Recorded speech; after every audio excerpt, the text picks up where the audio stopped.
Addressing the rams thing more, the ram and the sheep, the Oregon Health and Science University also did another study on this, and they have a Q&A section here, and I'm going to list the links for that. One of them that got my attention is the question, are there truly gay sheep?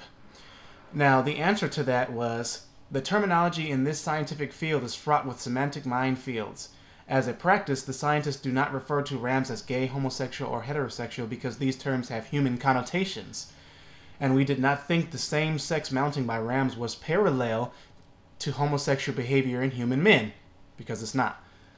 Continuing, the researchers believe that male-oriented sexual partner preference in ram, notice they said preference, in rams is not strictly equitable with human sexual orientation because sexual orientation in humans is more complex and involves many factors. In covering this research, the media has oversimplified this distinction by labeling these rams as gay rams. Let me repeat that for you. In covering this research, the media, we know about the liberal media, the media has oversimplified this distinction by labeling these rams as gay rams. While the scientists refer to sexual preference in rams, the terminology is inadequate because it implies that there are conscious choices involved. So in essence, when it comes to the ram and the sheep, they too, even Breedlove, none of them know whether or not this is the case when it comes to the size of the POA in the brain, in that portion of the brain. We don't know if this has the if this is for sure what causes the so-called homosexual activities of animals. So again, there is a failure in your video. So here we have another group yet breaking this connection that people are trying to make, people like Breedlove are attempting to make in the POA of rams versus the INAH3 in humans. There's no connection. And I have just listed 3 or more scientists that break that connection. So, once again, we don't know. There is no conclusion yet. There is no compelling evidence that it's genetic. And William Bine has stated this. He should be noted that it should be noted that he is not either pro or against it being genetic or socially or environmentally influenced, because we don't know yet. What Hammer said is that there's a gene in the region that affects the probability of being gay. That result has been replicated. And yes, there was a non-replication, but if you put all the data together, the finding holds. So here we have Mr. Breedlove dismissing the findings of George Rice and his team in Canada who tried to replicate Hammer's study on a much larger scale and failed to replicate the study. Also, he said there was a, meaning singular, non-replication, but there was more than one. There was another one, University of Chicago, by Alan Sanders.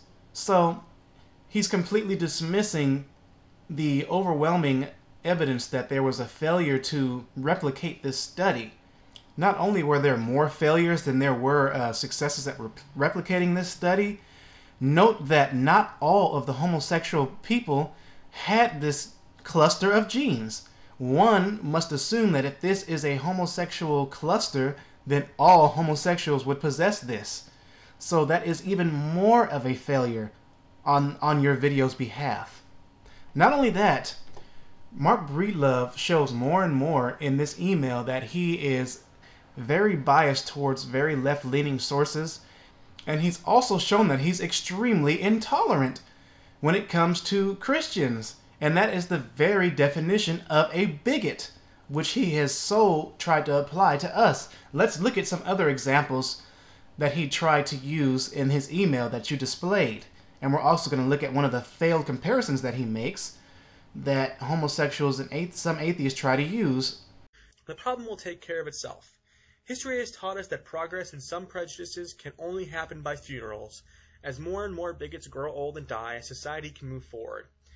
There was a terrible outcry in 1967 when those pesky activist judges on the Supreme Court said the state of Virginia could not prevent the white Mr. Loving from marrying a black woman.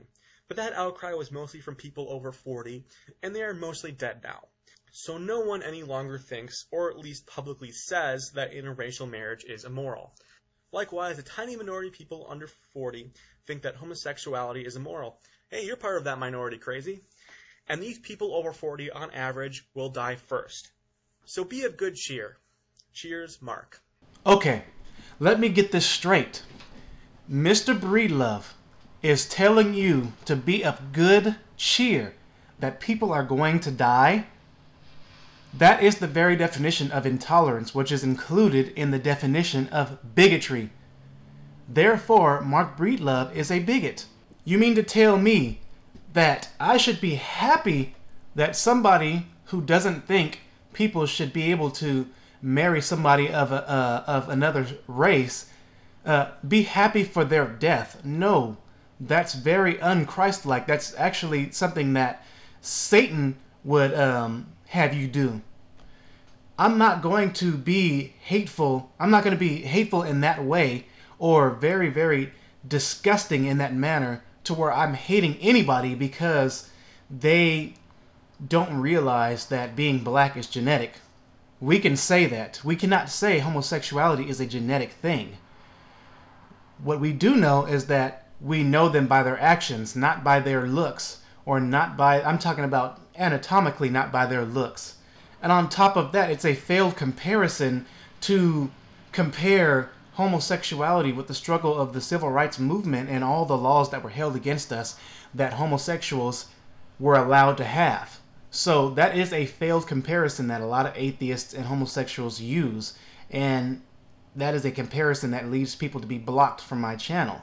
It is, one, extremely fallacious, and two, extremely offensive, and is part of the reason why people lost Prop 8, and part of the reason why you lose the support of the black community for your pushing for extra special rights.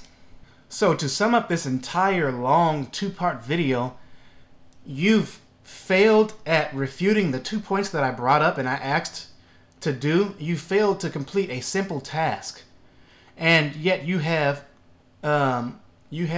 succeeded at confirming my two sources. You have also failed at the fact that you said I said it's a choice when I never said that, nor did my source say it was a choice. They said it was there was evidence of environmental factors is what it said. So that's another fail. You have also failed at the QX28 gene cluster, which has been debunked several times over by a plethora of people. You have failed at the RAM study. You have succeeded in showing an extreme bias in Mark Breedlove. You have succeeded in showing his hatred for Christians. You have succeeded in showing his heavily left-leaning ways, and you have also succeeded in the probability that he's an atheist. Because I'm sad to say that most atheists are very rude, very arrogant, and evil like this. Not all of them are, but these are the people that make the group as a whole seem like evil people. And it's sad that it has to be like this. So you have succeeded in demonizing atheism, and you have succeeded in proving my point for me. Your video is a complete epic failure. By the way, I like the little cute clip at the end, but it has nothing to do with the video, so yeah.